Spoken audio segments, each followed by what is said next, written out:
हम सब टॉस से अगर बात कर ली जाए, क्या लगता है ठीक फैसला रहा है पाकिस्तान टीम का? टॉस जीतकर पहले फील्डिंग का ही फैसला करना चाहिए था। लेकिन बिल्कुल बांग्लादेश की पिचेस में आमतौर पर यही किया करती हैं टीमें, और जाहिर है कि थोड़ी बहुत यहाँ पर ट्रिकी पिचेस बनती हैं जो सपोर्ट करती हैं स्पिन बॉलर्स को। और दूसरी बारी में आज मैं आपको बताऊं कि यहाँ पर 70% इम्कानात हैं ढाका में बारिश के भी। अच्छा, तो हो सकता है कि ये जो टोटल है ये शॉर्ट हो जाए, और जब आप चेज़ कर रहे होते हैं तो फिर उस वक्त कैलकुलेशन चूंकि आपके सामने होती है तो आसान होता है चेज़ को करना। तो पाकिस्तान की टीम ने, जिस तरह पिछले मैच में हमने कहा कि it was a good toss to win for Bangladesh, Pakistan की टीम इस टॉस के ऊपर अब कैपिटलाइज करने की पोजीशन में है और आगाज़ बहुत अच्छा किया है पाकिस्तान ने। लास्ट शो में हमने ये बात की थी कि फ़हीम अशरफ जो है वो नया बॉल करते रहे हैं PSL में, तो उनको नया बॉल ही मिलना चाहिए था, जो कि पिछले मैच में साइम अयूब को बॉल करवा दिया गया उस वक्त जबकि हम एक लो टोटल डिफेंड कर रहे थे, हमें अर्ली विकेट्स की बहुत ज़रूरत थी। तो सलमान मिर्ज़ा ने जब वहाँ पे विकेट दिलाएं तो दूसरे एंड से भी अगर फ़हीम अशरफ को ही बॉल दिया जाता तो जो प्रेशर बना हुआ था वो प्रेशर बना रहता पावर प्ले के दौरान। और अब आपने देखा कि दूसरे मैच में जब सलमान मिर्ज़ा के साथ फ़हीम अशरफ को बॉल दिया तो फ़हीम अशरफ ने विकेट भी लेकर दिए। जो प्लेयर ने आउट किया है, इस प्लेयर के बारे में ये बात भी जान लें कि ये फ़हीम अशरफ के साथ बांग्लादेश प्रीमियर लीग में भी खेल चुके हैं, तो कंडीशन से भी वापस से वो जानते हैं इन कंडीशंस को, इन प्लेयर्स के साथ भी वो खेल चुके हैं और एक्सपीरियंस भी अब फ़हीम अशरफ का इतना हो गया कि मतलब 7-8 साल हो गए हैं उन्हें क्रिकेट खेलते हुए, तो नए बॉल को इस्तेमाल करना भी अब तक वो जान चुके होंगे। तो बहुत अच्छा आगाज़ उन्होंने पाकिस्तान को फराहम कर दिया और ये जो टॉस पाकिस्तान ने जीता है क्रूशल हो सकता है इन पर। बिल्कुल ठीक है, क्रूशल हो सकता है। लेट्स सी इसमें से क्या रिजल्ट निकलता है। वैसे अगर 70% आप कह रहे हैं चांसेस हैं बारिश के, कितना टोटल कहाँ तक रिस्ट्रिक्ट किया जाता है? क्योंकि ऑन एवरेज 138 इस स्टेडियम का मेरे ख्याल पहली इनिंग का स्कोर है जी, 138 पहली इनिंग्स का है और 129 जो है वो सेकंड इनिंग्स का है। जो पार स्कोर यहाँ पर रहता है आमतौर पर वो ये रहता है 140 के इर्द गिर्द स्कोर रहता है अगर टीम पूरे ओवर खेलने में कामयाब हो जाए। लेकिन ये भी एक रेयर हैपनिंग होती है इन पिचेस के ऊपर कि अगर आप टॉप ऑर्डर को आउट कर दें, 2-3 विकेट्स आपके गिर जाएं पावर प्ले के अंदर, तो ये बहुत मुश्किल हो जाता है कि यहाँ पर आप 20 ओवर भी पूरे खेल जाएं, क्योंकि उसके बाद स्पिनर्स ज़्यादा आना होता है और स्पिनर्स अगर फिंगर स्पिनर को यहाँ पर हेल्प मिल जाए तो वो फिर मिडिल ऑर्डर को यूँ कह लीजिए गो थ्रू कर जाता है उसमें से। तो 20 ओवर अगर बांग्लादेश की टीम खेलने में कामयाब हो जाती है और वो 140 रन कर जाती है आज के इस मैच के अंदर, तो पाकिस्तान को चेज करने में बहुत ज़्यादा दुश्वारी का सामना भी करना पड़ सकता है। ये देखना होगा कि बारिश का जो मैग्नीट्यूड है वो कितना है। अगर तेज़ बारिश होगी तो उससे पिच का बिहेवियर ज़्यादा मुख्तलिफ होगा।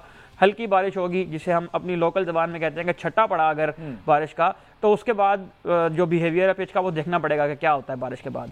तो पाकिस्तान को कम से कम रन के ऊपर रेस्ट्रिक्ट करना है, पाकिस्तान को फील्डिंग के अंदर डिसिप्लिन रहना है। पाकिस्तान ने जो कैचेस गिराए पहले मैच में वो इस मैच में नहीं गिराने हैं। लकीली मोहम्मद हारिस ने कैच पकड़ भी लिया है अब इस मैच के अंदर। तो देखना ये है कि पाकिस्तान कितना डिसिप्लिन रहकर इस टॉस जीतने के एडवांटेज को अपने हक में इस्तेमाल करता है। अच्छा, अलबत्ता यहाँ पर एक तब्दीली, यकीनन आप इसी के बारे में ही पूछना चाह रहे होंगे, जो तब्दीली आज की गई है अबरार अहमद की, अहमद दानियाल को इसमें शामिल किया गया है। न जाने कौन सी ऐसी वजूहात हैं जिनकी बिना पर सुफियान मुकीम को चांस नहीं दिया जा रहा है। शादाब खान टीम से इंजर्ड होकर बाहर भी हो गए हैं, लेकिन उनके रिप्लेसमेंट को टीम में जगह नहीं मिल रही है। तो इसका जवाब तो सिलेक्टर ही दे सकते हैं। और अहमद दानियाल की जो सिलेक्शन है, अहमद दानियाल ने अच्छी बॉलिंग करवाई PSL के अंदर भी, लाहौर की तरफ से भी वो खेले, पेशावर की तरफ से भी खेले, जब जब उन्हें मौका मिला। फर्स्ट क्लास क्रिकेट भी उन्होंने थोड़ी बहुत खेली है अहमद दानियाल ने, खासकर उसके अंदर भी खेले हैं। लेकिन जब लाइक टू लाइक रिप्लेसमेंट्स की बात की जाती है तो फिर स्पिनर की जगह पर स्पिनर को ही आना चाहिए। और ये कोई ऐसा पिच नहीं है कि मतलब आप पर्थ में नहीं खेल रहे कि आपको यहाँ पे जो है वो 3 या 4 फास्ट बॉलर लाजमी खिलाने हैं। क्या लगता है मुझे सब सुफियान मुकीम को ना खिलाने की वजह, अगर इधर वो परफॉर्म कर जाते तो फिर उन्हें वेस्ट इंडीज लेके जाना पड़ेगा, वेस्ट इंडीज में परफॉर्म कर जाते हैं तो फिर आगे एशिया कप है उसमें खिलाना पड़ेगा, उसमें परफॉर्म करते हैं तो सो ऑन, इस तरह की देखें। अब तक अगर आप देखें तो कौन सी ऐसी सीरीज है इसमें सुफियान मुकीम ने परफॉर्म नहीं किया है। हाँ। सुफियान मुकीम के ODI करियर का आगाज पहली बॉल पर विकेट लेने से हुआ था वैंडर डूसन की, जब वो साउथ अफ्रीका में खेले थे।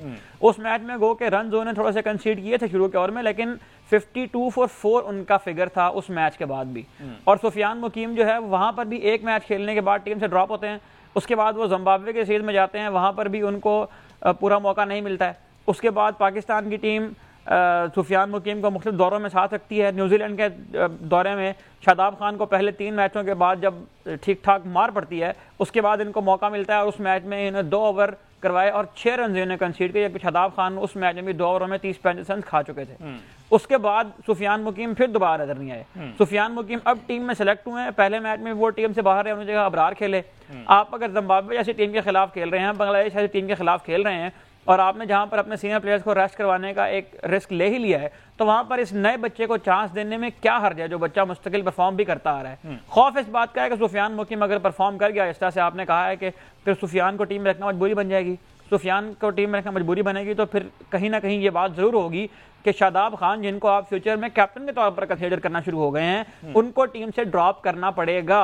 और जब तक माइक हेसन इस मैनेजमेंट का हिस्सा हैं और अजहर महमूद पाकिस्तान की रेड बॉल टीम का हिस्सा का हेड कोच बन चुके हैं, ऐसा लगता नहीं है कि इस मैनेजमेंट के होते हुए शादाब खान को टीम से निकालने का रिस्क ये लोग ले लें।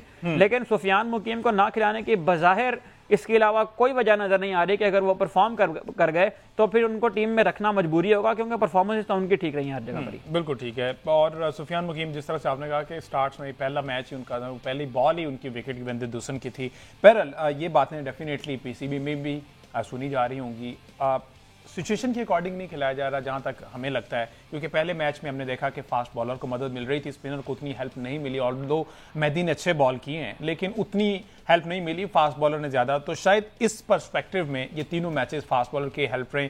देखें, ये तो अहमद दानियाल का स्पेल देखने के बाद ही अंदाजा होगा कि उन्हें इस पिच से कितनी हेल्प मिली है। लेकिन बात यह है कि दुनिया में जितनी पिचेज होती है ना, हर पिच की कोई ना कोई खासियत होती है, उसके मुताबिक आपने टीम खिलानी है, ये दुरुस्त बात है। लेकिन ऐसा बिल्कुल नहीं है कि स्पिन विकेट के ऊपर फास्ट बॉलर को हेल्प नहीं मिलती या फास्ट विकेट के ऊपर स्पिन बॉलर को हेल्प नहीं मिलती। ऑस्ट्रेलिया ने नेथन लाइन को दुनिया में किसी भी पिच के ऊपर खिलाते हुए ड्रॉप नहीं किया, वो फास्ट पिच हो, वो स्पिन पिच हो, वो स्लो ट्रैक हो, वो वहां पर ग्रिप मिल रही हो ना मिल रही हो, वो ग्रीन पिच हो, नेथन लाइन उनके स्क्वाड का हिस्सा है। अगर आपने टीम में से स्पिनर निकाला है तो बांग्लादेश के बारे में आपको भी ये पता है और पूरी दुनिया बताती आ रही है कि यहाँ पर स्पिनर ही चलते हैं। मुस्तफिजुर रहमान का अगर आप स्पेल जिसकी आप बात कर रहे हैं कि फास्ट बॉलर्स को वहां पर हेल्प मिली है, उस स्पेल को भी अगर आप निकाल कर देखेंगे तो उसमें आपको वेरिएशन नजर आएंगी, उसमें आपको स्लोअर वंस बहुत ज्यादा नजर आएंगे। और मुस्तफिजुर रहमान का भी ये एक वन ऑफ स्पेल था, ऐसा नहीं था कि वो बांग्लादेश की पिचेस के ऊपर इस तरह की बॉलिंग लगातार करते हैं। मुस्तफिज का भी काफी अरसे के बाद बांग्लादेश के अंदर इस तरह का स्पेल लगा है, उसकी वजह हमारे बैट्समैनों की शॉट सिलेक्शन भी थी।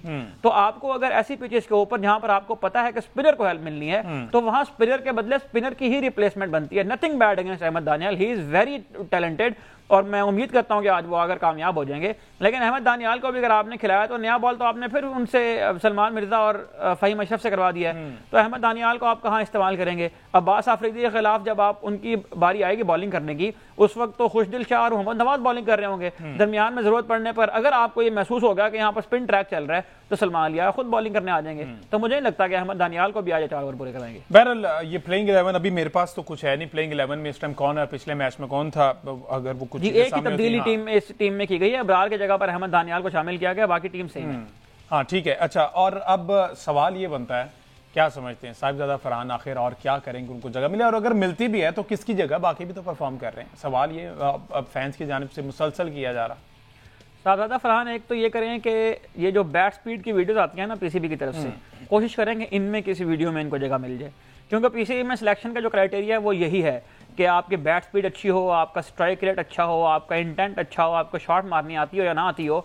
अगर आप मोहम्मद हारिस की तरह कंडीशंस को इग्नोर करके अपनी जो शॉटें आपको मारनी आती हैं या स्लॉगिंग आपको करनी आती है वही मारते चले जाएं जिनमें इंटेंट नजर आए, और आप 6 बॉलों पर 4 रन बनाकर या 6 बॉलों पर 9 रन बनाकर आउट होने की सलाहियत रखते हैं, तो फिर आप टीम में आ सकते हैं। साहिबजादा फरहान तो लंबी इनिंग खेलने का आदी है, साहिबजादा फरहान तो सेंचुरियां स्कोर करता है, वो तो T20 में रिकॉर्ड बना चुका है इस साल, सेंचुरी का भी और छक्के मारने का भी।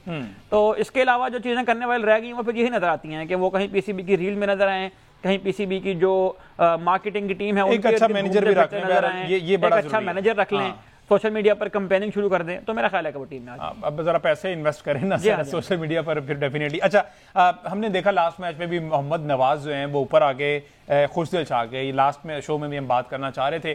खुशदिल शाह को किन बेसिस पे रखा गया कि बांग्लादेश बीपीएल में उन्होंने परफॉर्म किया था, उस बेस पे उनको टीम में वापस लाया गया, और जब दोबारा से मौका मिला है उन्हीं कंडीशंस पे तो मोहम्मद नवाज को प्रायोरिटी दी गई उनसे ऊपर। क्या बड़े ज्यादा हार्ड हिटर है मोहम्मद नवाज अगर कंपेयर किया जाए खुशदिल से?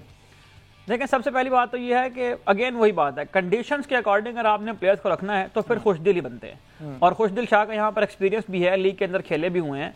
मोहम्मद नवाज को तो टीम में लाने की जो वजह सलमान लियागा ने बताई थी वो ये थी कि हम एक्सपीरियंस प्लेयर की जगह पर एक्सपीरियंस प्लेयर ला रहे हैं, शादाब खान की जगह पर मोहम्मद नवाज ला रहे हैं। तो अगर शादाब खान की जगह पर मोहम्मद नवाज टीम में आ सकता है तो अबरार की जगह पर सुफियान मुकीम टीम में क्यों नहीं आ सकता? तो स्टैंडर्ड्स अगर आपने सेट करने हैं और बयानात आपने अगर जारी करने हैं प्रेस कॉन्फ्रेंस के अंदर बैठकर, तो वो स्टैंडर्ड फिर सबके लिए सेम रखें। वरना फिर आप बच्चों को ये कन्वे करें, उन्हें बताएं कि हमने आपको इस टूर में साथ रखना है और हमने आपको एक मैच खिलाना है, जिससे ताकि कम से कम उनके वो जहनी तौर पर क्लैरिटी तो मिले ना, उनको कॉन्फिडेंस तो मिले ना कि यार मेरे टीम में ये रोल है और मेरे पास इतनी स्पेस है परफॉर्म करने का, इसमें परफॉर्म करके मैं टीम का हिस्सा रह सकता हूं। और मोहम्मद नवाज को अगर आप पहले भेजने की बात करें, कंडीशन के अकॉर्डिंग टी20 क्रिकेट में बैटिंग ऑर्डर जो है ऊपर नीचे होता रहता है। मोहम्मद नवाज को दुबई में उन्होंने भेजा था इंडिया के खिलाफ, वो 18 गेंदों में 42 रन कर गए थे। लेकिन जाहिर है कि जिस तरह का आप शिफ्ट करना चाह रहे हैं अपनी टी20 क्रिकेट को जिस तरफ, उन स्टैंडर्ड्स को अगर देखें तो वहां पर मेरा ख्याल है कि खुशदिल शाह की ही जगह बनती है। वो कंडीशन से वाकफियत रखते हैं, वो फॉर्म में भी हैं, वो टीम के साथ मुस्तकिल चल भी रहे हैं, हार्ड हिटर की जो इस्तिलाह है उसके ऊपर भी पूरा उतरते हैं। और खुशदिल शाह की एक और अच्छी बात यह है कि उनके पास फर्स्ट क्लास का भी एक्सपीरियंस है। खुशदिल शाह मतलब ऐसा नहीं है कि वो सिर्फ और सिर्फ टी20 खेल के या कैंपों से आए हों।